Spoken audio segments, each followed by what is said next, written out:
Sir good morning. Morning. March ஃபர்ஸ்ட்னா உங்களுக்கு என்ன சார் ஞாபகம் வரும்? தலைவர் பிறந்த நாள் தான், வேற என்ன? நம்ம ஸ்டாலின் சாரோட பர்த்டே முன்னிட்டு அவருக்கு என்ன கிஃப்ட் கொடுக்க விரும்புறீங்க? கிஃப்ட் என்ன இருக்கு? வர 2026 தேர்தலில் நம்ம இளைஞர்கள் எல்லாம் ஒன்று சேர்ந்து கொடுக்குற மிகப்பெரிய பரிசா இருக்கும்னு நான் நினைக்கிறேன். நம்ம இளைஞர்களுக்கு நம்ம ஸ்டாலின் சார் அளித்த ஒரு முக்கியத்துவத்தை பற்றி சில வரிகள் சொல்லுங்கள். அதாவது இப்போ எல்லாரும் கேட்டிங்கன்னா தளபதி ஆட்சியில் பெண்களுக்கு தான் முக்கியத்துவம்னு சொல்லிட்டு இருக்காங்க. நிச்சயமாக அது உண்மைதான். பட் இருந்தாலும் பெண்களுக்கு இது இணையாக இளைஞர்களுக்கும் முக்கியத்துவம் தந்து கொண்டிருக்காங்க. அது மட்டும் இல்லாமல் துணை முதல்வர்களும் சேர்ந்து இளைஞர்களுக்கு ரொம்ப முக்கியம் கொடுத்துட்டுருக்காங்க.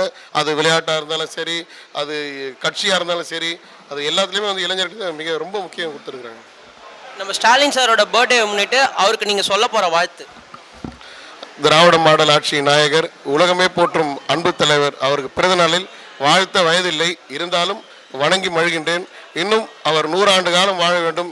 எதற்காக என்று கேட்டால் இந்த தமிழ் மொழியை காக்க, இந்த தமிழ் இனத்தை காக்க இன்னும் 100 ஆண்டு காலம் அவர் வாழ வேண்டும். அது மட்டுமல்லாமல் அவர் பிறந்த நாளை முன்னிட்டு அவர் பிறந்த நாளில் ஸ்டாலின் தொடரட்டும், தமிழ்நாடு வெல்லட்டும் என்ற சூளுரையை நாம் அனைவரும் ஏற்க வேண்டும். மிக்க நன்றி சார். நன்றி.